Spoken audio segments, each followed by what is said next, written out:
We'll just give a second for folks to file in.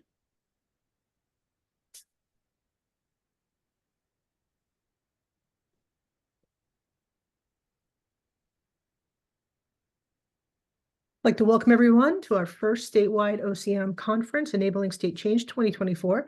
My name is Eli Reese, and I'm an organizational change manager with the University of Washington Central IT Office. I'm going to be facilitating today. Before we get started, I want to point out that if you look toward the bottom of your Zoom field, you have an option for Q&A. Now, your Q&A will be how we want you to post up questions for us, because if you put them in the chat, there's a great chance we might miss it. There's going to be a lot of engagement there, and we don't want to miss your questions. So please, questions in the Q&A, and otherwise we'll manage the rest. Now, I have the pleasure of facilitating for Gina Weekly, a change manager from the Office of Financial Management. And Gina is a licensed health therapist turned project manager and change manager. She spent 20 years working within various agencies as a therapist, walking alongside hurting teens and kids and their families, before beginning her second career 7 years ago at L&I, where she was tasked to implement a collaborative care program for providers. Gina is able to take her therapy skills and apply them to people and projects within the state systems. Gina's motto: projects come and go, but the people and change are constant. Connection creates pathways for success. So with that, I'd like to introduce everyone to Gina. Hello, hello. Thank you for showing up, for being here. I am really actually pretty excited to share this. It is kind of in my heart since I started my career in my early 20s. And I really believe strongly that engagement is where we begin to see change happening. So I want to start with a story. Imagine or visualize a young woman sitting at a coffee table, and she's there with her friends, and they're having a great time, and they're chatting it up. And all of a sudden, she starts to hear music, and someone is singing a sappy song. And then the guitarist starts, and then there's dancers. So essentially, a flash mob is starting around her. And the song goes on, and it's sweet, and it's sappy, and it's, everybody's getting into it. And she's kind of nervously looking around like, what the heck's happening? But she's smiling, and she's feeling anticipation.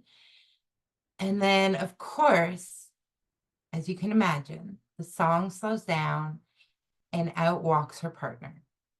And he gets down on one knee, or she gets down on one knee. They get down on one knee and opens up a little box, which has a ring, and proposes. And she says yes.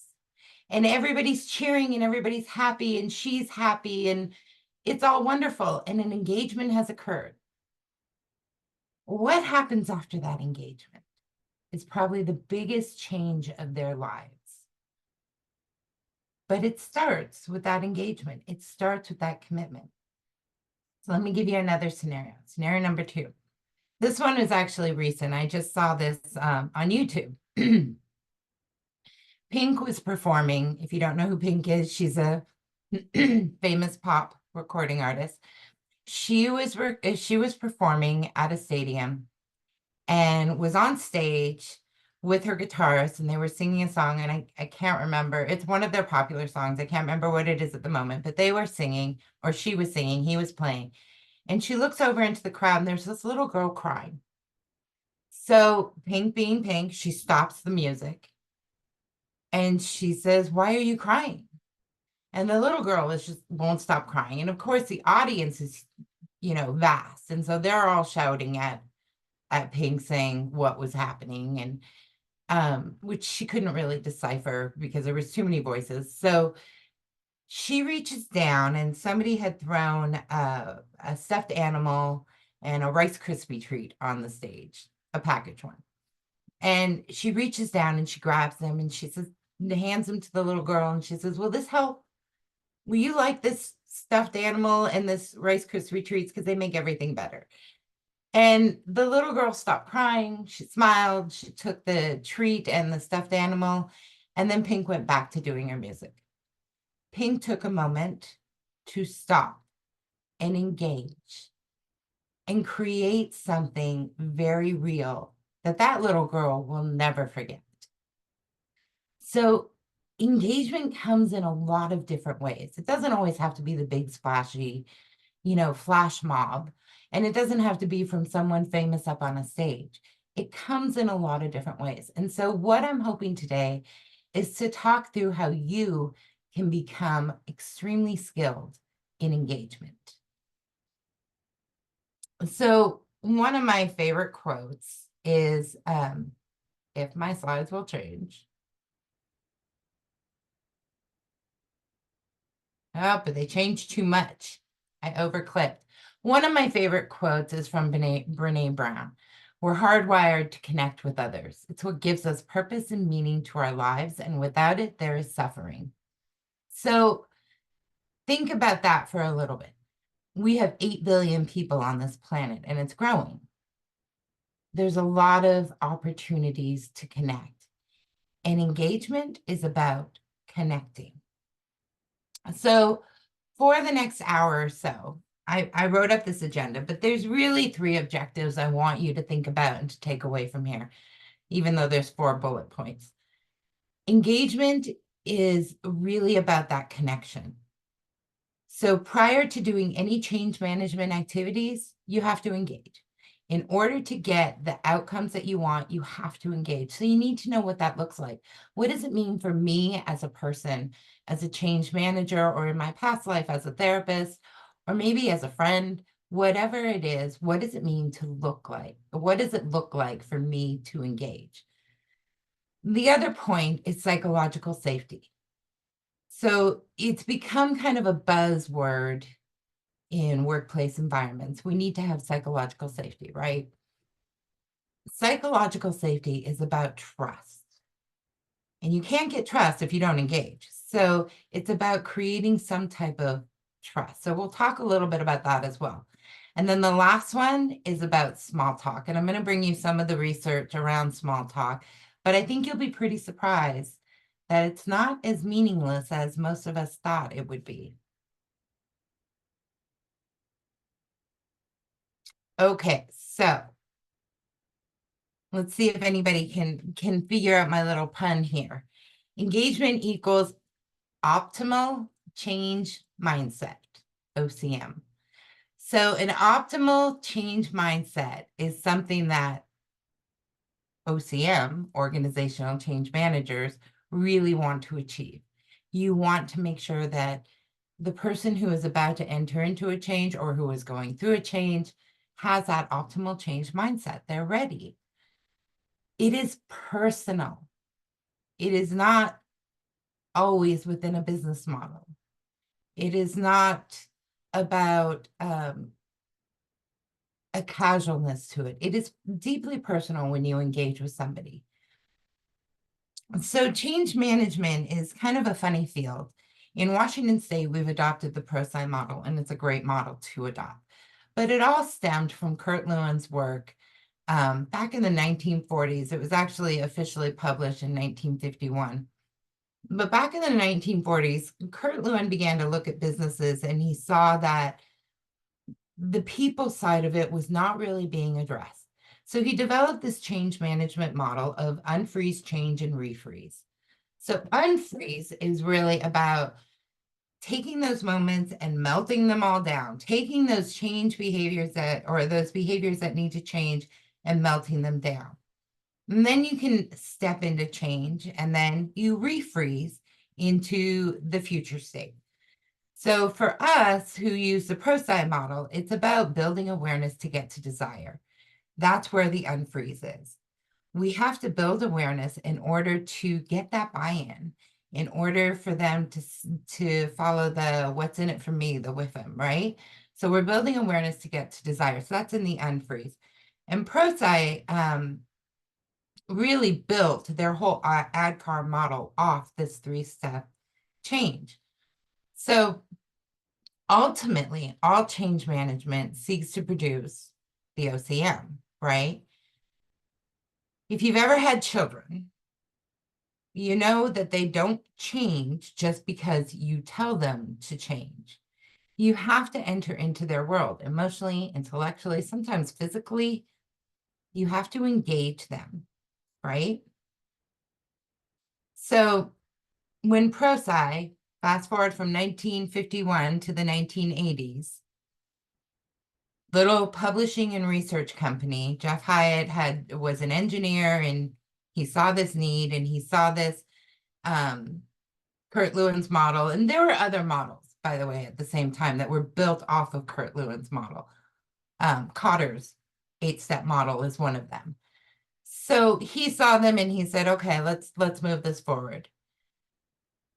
Let's figure out a way to really hit the people side of it. And I will tell you that the most recent research is showing that ProSci is the only change management model that really focuses heavily on the people.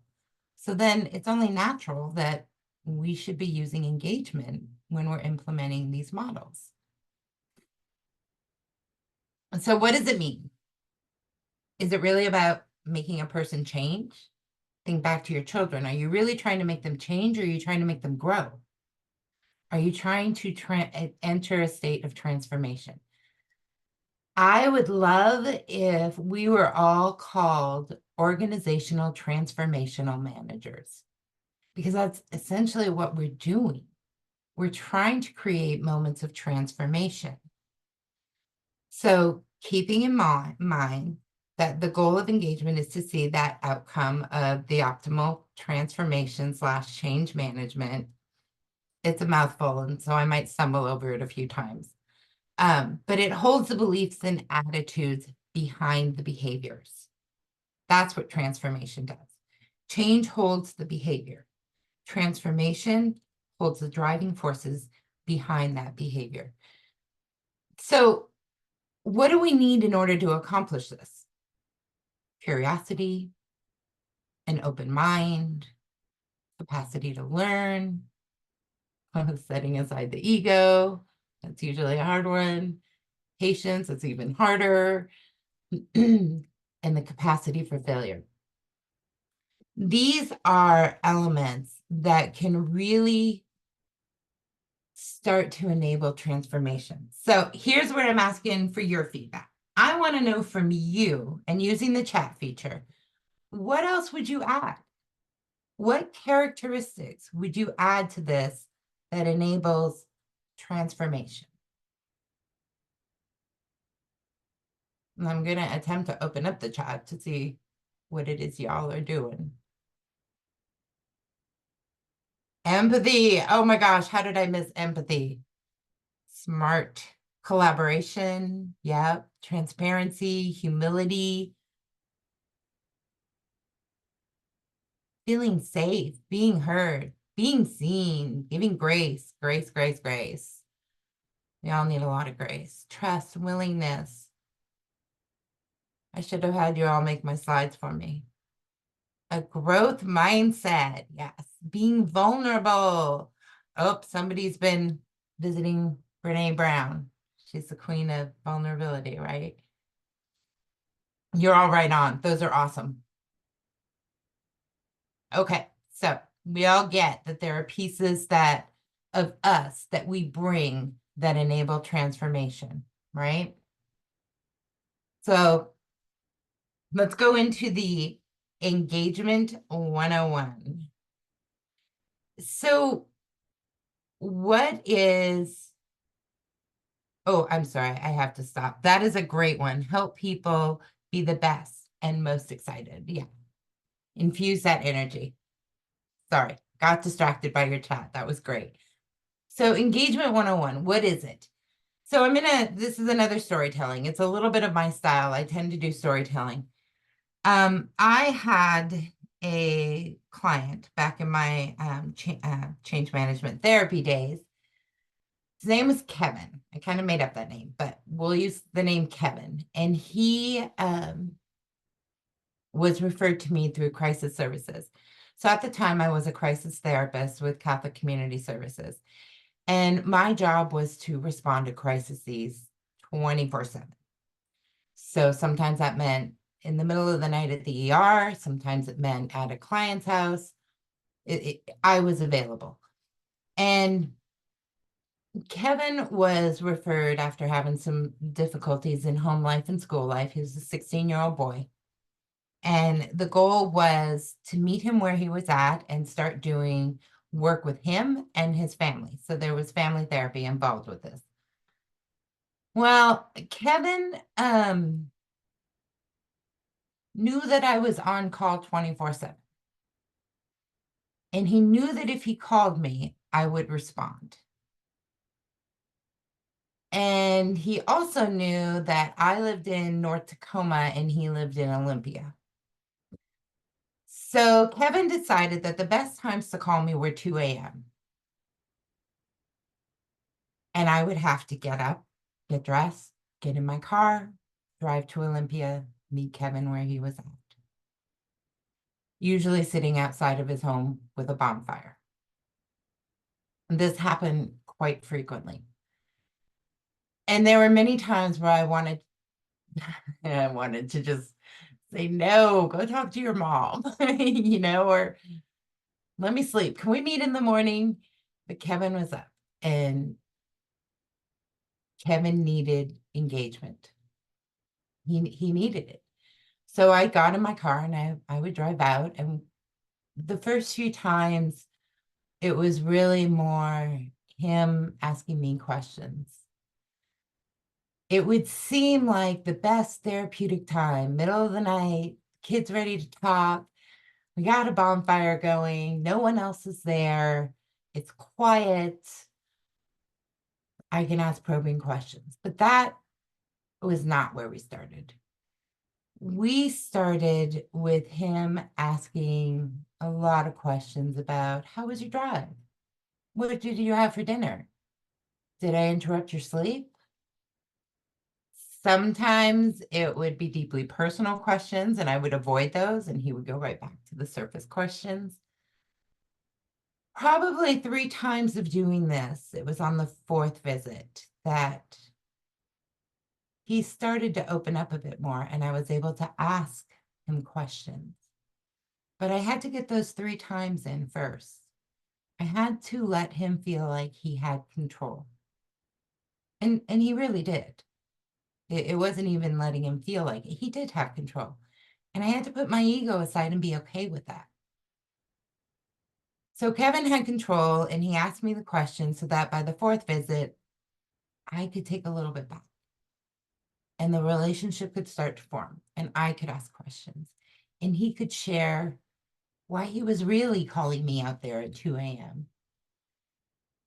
And it allowed us to develop a relationship. But those 3 sessions, those 3 middle of the night sessions, that's where engagement occurred. I had to make a psychological investment, a positive investment in his world. I had to be authentic. So know that sometimes I told him, I'm grumpy, you just woke me up. And he would laugh at me. But I had to be me. I didn't have to fake it and say, oh no, this is fine. It wasn't fine. I was tired. I had to meet him where he was at. There was no right way. There wasn't my way. It was where he was at in that moment. That's what mattered. And it's squishy. One of my favorite words. Dealing with people is squishy. If you're looking for the concrete black and white, I wouldn't look at people. I'd look at computers. So I had to focus on the relationship building. Engagement equals relationship building. It is, building that familiarity, building relatability, allowing for comfort, trust. What would you add? So again, back to chat. What would you add to this funnel? What would you take away in order to, in your engagements? And I'm talking early on, I'm not talking about relationship building with the spouse you've been with for 20 years, although it could apply there too. But in the beginning, What would you add to this funnel besides the familiarity, relatability, and comfort? And then what would you not add? Or would you take something away? So go ahead and go in the chat and give me some of your answers.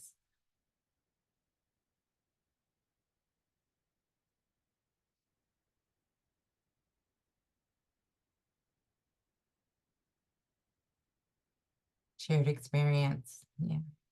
Curiosity, being reliable.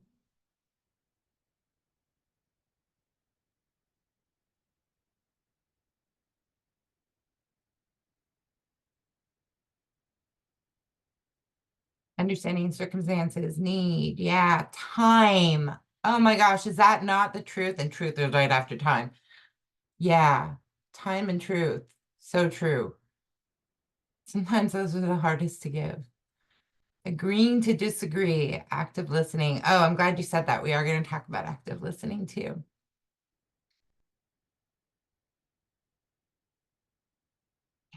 Those are great answers. You know, with Kevin, I needed his trust if I was going to help him. And it was the bottom line.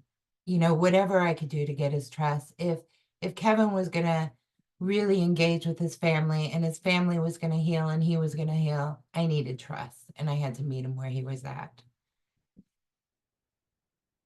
Thanks, you guys. Those were awesome. You would take away familiarity and add listening and learning. Yeah. Agreed. That's a good one.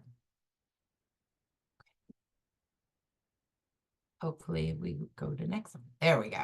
Okay. So in case you didn't notice, everything that you guys listed in the chat, everything that you suggested creates psychological safety. So I talked about that a little bit in the intro. Psychological safety can sometimes be a buzzword. So I want to put some context in it. It really starts at engagement. So think about all of the things that you guys have been pondering over it from that funnel and from the bubbles of the other side. All of those elements create psychological safety, giving the knowledge that you accept others for who they are and not who you think they should be. There are real specific elements that you can use every day to create psychological safety in your environment for other people. First of all, everything's an experiment. Nothing is going to work perfectly. There needs to be a framework, kind of like how we have the ProSci framework. It's a learning problem. It's not okay, I've got this figured out. If we do A, B, C, and D, we'll get to E. It doesn't always work that way. You have to make space for curiosity, ask questions. Curiosity is so, so crucial. Story number, I don't know what story I'm on, but another story. I was in cultural humility training and we were in breakout rooms and one of the attendees was telling a story about how he went to some Jewish event and he wasn't Jewish. And, you know, he said, I'm open, I'm an ally, I am LGBTQ myself, I'm all these things. But in that, he realized, and sitting in that event, he had a little bit of tightness in himself that he wasn't familiar with. And he said to me and to the others in that group, I had to fall softly into curiosity. And that just opened my mind. Falling softly into curiosity. What does that look like? What does that mean? Am I one of those who just, runs forward and is like asking a million questions because I'm so curious and I'm so excited, which isn't a bad thing? Or do I give myself a minute to fall softly into curiosity?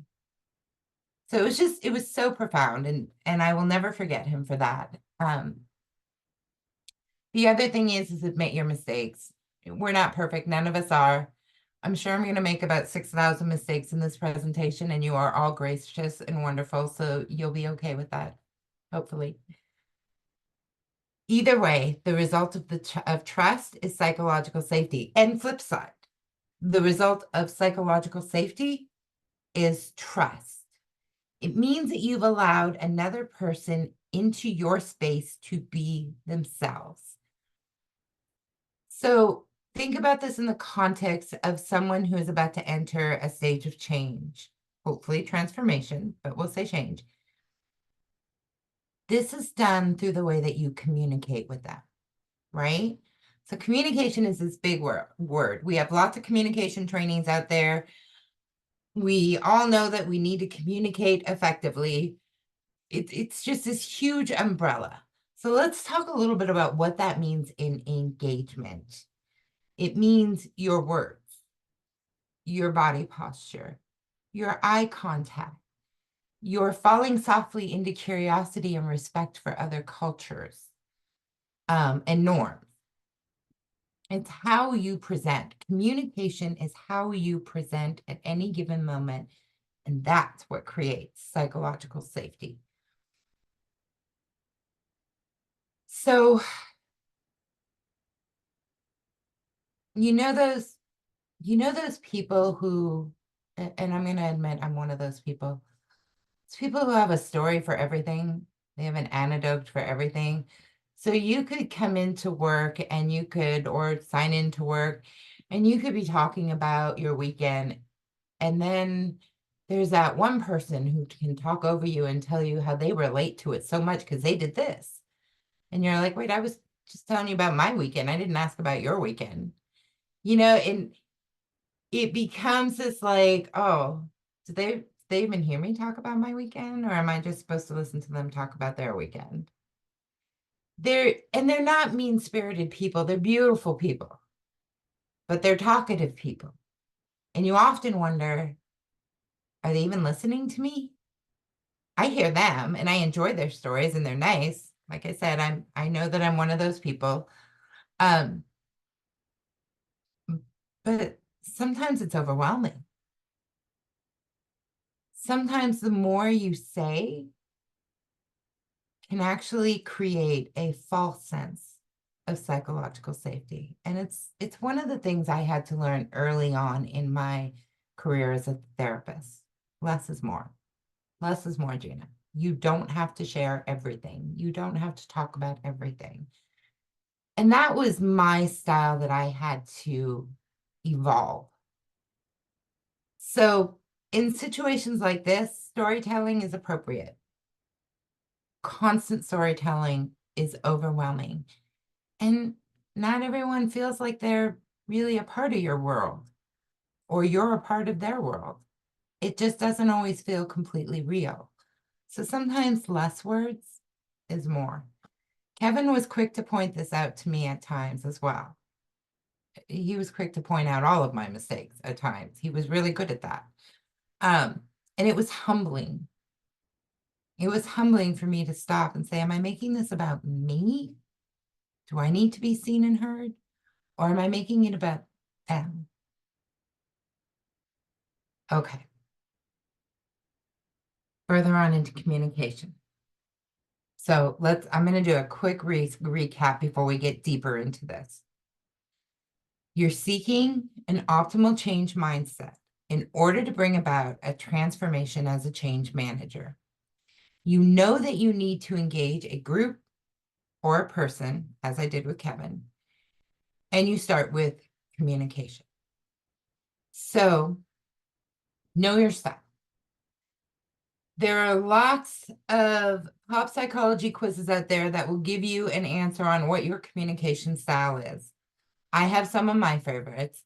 Probably the most common you may have heard of is a passive, assertive, aggressive, and a passive-aggressive style of communication. We'll talk more about that on the next slide. I actually have a more positive focus one that I like than the passive, assertive, aggressive, and passive-aggressive. I don't know about you, but I can be all four of those in a span of 15 minutes, depending on who I'm talking to. So we'll talk more about that. Actively listening without thinking how you will respond. So interesting thing about this, did you know that the average human attention span is about 8.25 seconds. It used to be about 10 seconds. But sometime between 2000 and 2015, new studies were produced and showed that we actually lost 25% of our attention span. Theories are it has a lot to do with the boom of cell phones and computers and tablets and that sort of thing. But average human attention span is 8.25 seconds. So I probably lost you all. So I'm going to ask you to come back because it's been more than 8 seconds since I started the slide. That is actually less than the recorded attention span of a goldfish, which is about 9 seconds. So I thought that was pretty fascinating. Brings a whole new light to goldfish. And, you know, like I said, there are lots of contributing factors for this. We're busier. There's a lot more noise in our world than there used to be. Active listening is not about forcing yourself to focus in. That's not what it is. Active listening is acknowledging when your mind wanders and bringing it back, because it's going to wander. There are probably many things that I've said that have caused you to let your mind wander a little bit, but you brought it back.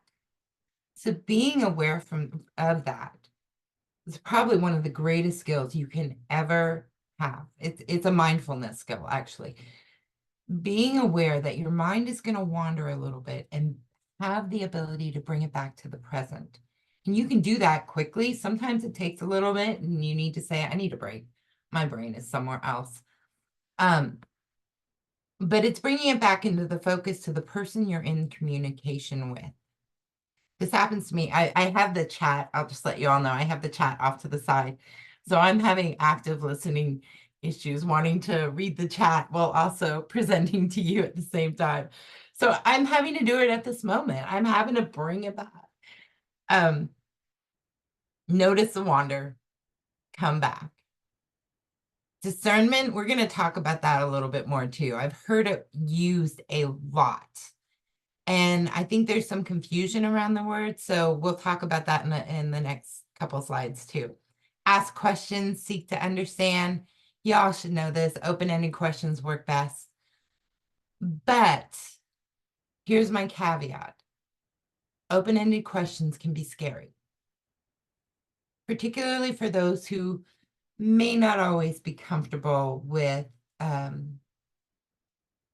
initial steps of engagement.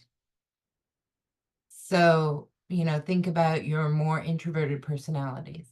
Sometimes a closed-ended question can lead to open-ended questions. So just kind of be aware of that not everybody wants to go into a dissertation about their life story upon first greeting. And I'm exaggerating, obviously, but maybe asking closed-ended questions can lead to open-ended questions. Okay, so let's go back to communication styles. So when I say grace, I'm going to ask for grace on this slide. Our wonderful facilitator pointed out to me that I cut off the bottom where I got this, the www where I got this slide from, and I could not find it again. However, the DISC communication styles is pretty common. You can find this all over the internet. So at some point I will give credit where credit is due because I did not create this. So this stands for dominance, influence, steadiness, and conscientious. So I'm going to talk through each one of these. I want you to really think about, where am I? Think about each piece of them and think about what is my style? So put aside your assertive, aggressive, passive-aggressive, and passive, and think about the more positive side of your communication styles. So dominance, these are individuals who emphasize results, and they have a penchant for seeing the big picture. They exude confidence, sometimes come across as blunt, but they're unafraid to express their opinions. So if you are a D, You are likely assertive, but you're pretty goal-oriented. And there's a tip on the bottom here that I really like where it says, be brief, stay focused. Because you're one of those who sees the bigger picture. So be brief, stay focused. So when you're engaging, if you're in the dominance, be brief and stay focused. As I'm doing this in chat, if there's one that resonates with you, go ahead and put it in chat. The influence or influencer, but they don't want to call it that because then you have to have your own TikTok channel, apparently. People with an I style focus on influencing and persuading others. These are your charmers. They're enthusiastic, they're optimistic, they're open, they're energetic. They build relationships. It's so easy to connect with them. They are like the people person. They're the ones you take to the Pink concert. If you are that, you're likely sociable, you're people-oriented, sometimes a little bit scatterbrained because you have so many stories. So tip on this, allow them to talk, right? You want to allow them to talk. Okay, steadiness. I admit these are the ones that I seek out most of my life. I tend to be in the influence and dominance side, and I seek out the steadiness because they they meet all the things that I cannot meet. So steadiness emphasizes cooperation, sincerity, loyalty, dependability. Individuals in this quadrant, they tend to have that calmness. They're deliberate. They disliked being rushed. Like nothing needs to happen that quickly. Slow it down. You're likely, if you're in this, you're likely a pretty patient person and you're team oriented. So they're handy people to have around, especially for those of us who tell a lot of stories. Okay, conscientious, our last one. I'm kind of watching what you guys are putting in chat too. It's interesting. The conscientious style places a premium on quality, accuracy, expertise, and competency. So these are your analytics. They don't like being wrong. And their fear of being wrong can sometimes drive their behavior. So they're detail-oriented. They're just really brilliant people. You know, they're the people that I mean, we're all brilliant people, but you know, they're the ones that you can kind of look at and go, how does your brain do that? So I really, really appreciate them. Okay. So I think everybody has found their style, right? You found that your communication style. Now think back to the other pieces of how you're going to communicate, knowing your style. How are you going to communicate? Let's go on to discernment because that's another important piece of this. So we're developing psychological safety, trust through our communication style. We're asking questions and we're discerning. So here on the side, I have 3 different definitions, but there's one correlation to each one. And I made this really simple because I really want you to think about what that correlation is. Can anybody pick it out? You can write it in chat if you can pick it out. There's a word that shows up. It's kind of like a seek and find. Can you find the same word? It's a Waldo thing. Yep, you got it. Judgment. Yep. Wasn't too hard, I know. Judgment's a funny word. We often think of it as being negative, and it is. It can be. But it's also the ability to listen between the words. So on the one side, judgment is saying, you're bad and I don't like you, or this about you is bad, or your behavior is bad. And there's kind of this negative piece to it. But on the other side, you have an innate ability to judge a situation, to judge circumstances. We all have this. So to assess and determine based on all communication cues, listening between the words, you're looking at the communication cues. It can feel like those gut feelings or intuition, but more often than not, it's based on relational wisdom. So you all have it in some way, shape, or form. You have learned things from the relationships you've built in your life. You have discernment within you, and you're able to discern when a situation is healthy, not healthy, works for you, doesn't work for you.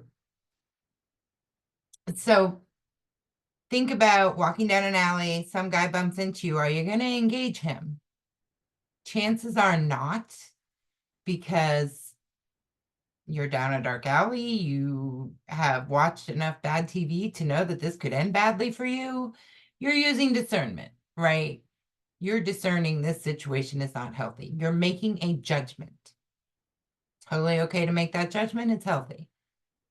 Now imagine that with your stakeholders. How do you take these steps, everything we've been talking about, communication, the psychological safety, discernment, how do you take those and tie it back to your stakeholders? So 4 main areas I really want you to think about here. Assess, discern, pause, respond. I know I'm using the word discern again, but it really does, it goes with assessment.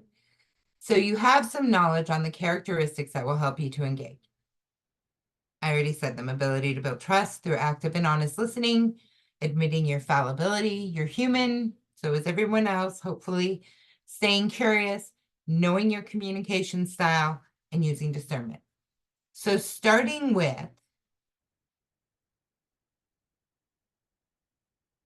assess and discern.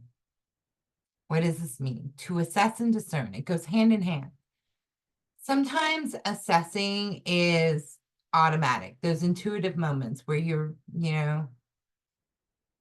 what's the Spider-Man thing? Your Spider-Man tingles. Okay. Anyways, I'm reaching for an analogy when I have no clue. But it's those moments where it's like, I know how this is going. That's what you're doing. You're assessing. But it has to happen before you discern. You take in the whole situation. You look at the nonverbal cues. You trust your gut instinct. You can't assess a relationship, a person, a situation, and then, you can't discern unless you assess. So how you assess is going to be based on your background, on your previous knowledge, on what you know.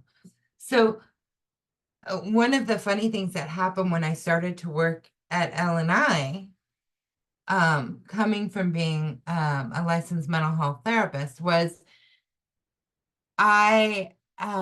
several people asked me if I was going to diagnose them with mental health issues if they got into a relationship with me of any sort. And I remember laughing at that, thinking, well, no, you're not a client. Why would I do that? However, they are right in one sense. I do have a background where I kind of automatically think that way. It's been ingrained in me. Most of my close friends will tell you I can sometimes land in the world of psychobabble rather quickly. I know my husband can say that a lot. He's the one who coined that phrase over me. So they are right. I do assess with that lens. Do I project it? Not normally, no.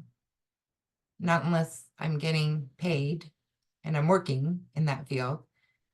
But that is my lens. And it is something that's ingrained in me. You all have your lenses. You know how you assess. My lens has some biases. I may miss some things just because I've been trained to assess in a certain way. And I have to be aware of those biases. Just as you want to be aware of whatever biases keep you from giving an accurate assessment. And I say accurate assessment in quotation because no one really makes a completely accurate assessment unless you're inside someone else's brain. We're always making some type of assumption, but we can get better at it. Gina, Discern. you wanted a heads up, you're at 15 minutes left. Okay, thanks. Good. We're coming close. Who knew I could talk this much? Discern is to apply your awareness and knowledge to your assessment. So you've done the assessment, now you're discerning. Okay, pause and respond. This is where you get to come back. So I cannot emphasize the need to pause. Notice I did not put in here pause and react. It's pause and respond. So breathe. Take a moment. The world will not stop turning because you stopped and took a moment. And then you can connect with intention. So I'm really curious to find out from you what connecting with intention looks like. What does it look like for you? What is connecting with intention?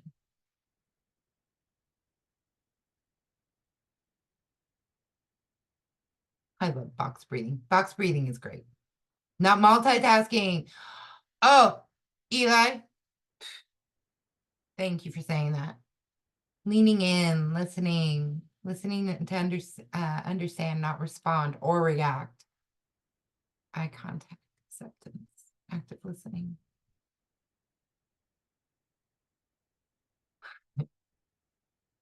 Exactly. Connecting with intention. It's saying, I am here in this moment with you, listening, leaning in, putting down my phone. I'm going to hold you to that, Emma. It's being real in the moment for that person, not being real for you, but being real in the moment for that person. You all are right on. Okay. I'm going to have to race through probably what I think is one of the, that one. One of the best parts, because we're running out of time here, and I do want to leave time for Q&A. The benefits of small talk. Ultimately, it all comes down to this. You are not going to engage typically with your stakeholders on a big level of talking about their deep, dark secrets. You're going to engage in small talk. There is a misnomer that about the weak ties of small talk. For social psychologists, what they have found is these micro interactions, that's what they call them, the, hey, how's it going? How was your day? They bring about immense benefits. Granovetter did a longitudinal study back in 1973. So when I say longitudinal study, I think he started it in the 60s. But what he did was he really looked at what happens with those micro level interactions. And he found that they develop macro level patterns. So think of this as, your 6 degrees of separation. For every person you encounter and engage in small talk, you also encounter everyone that they encounter. Connecting, as we discussed, has a ripple effect. Imagine a work environment where you have a team whose job is going to drastically change. They're all having to do something different. You discuss the weather, your pets, you ask them about their pets, about their weekend. You have these weak ties, these small talk, micro level interactions. You're the change manager. You're new to this. They're just more anxious about this big change. And you brought it down to this micro level interaction. So that person who you've had that interaction with then goes back to their coworker and they're like, wow, they're actually kind of nice. They were kind of friendly. I mean, we didn't talk about much, but I enjoyed them. And then that person says, oh, yeah, I heard from so-and-so that person is actually really nice. And of course, the game of telephone goes, so it could either get really good or really bad. But no matter what, you've started a process. And it all took one person. You took one step towards optimal change mindset. That person's about to go through a big change. and you took one step towards creating that for them. On a personal level, you have also increased your own sense of fulfillment. So, sociologists call this, social psychologists and sociologists, say that 3 times fast, call this bridging the liking gap. So the liking gap is where we don't really realize how likable we are. You know, we're our own worst critic. People like us. They really do. There may be some things about us that are quirky that kind of irritate them, but overall, people like us. When we engage with them, they like us. That gal in the grocery store who's got, you know, the screaming kids behind you, and you turn around and you're like, oh man, I remember those days when my kids were little. She's not irritated because you're talking to her. She's irritated because of her little kids. She probably really likes you. So the liking gap is where we don't realize how likable we are. We tend to dislike ourselves more than others dislike us.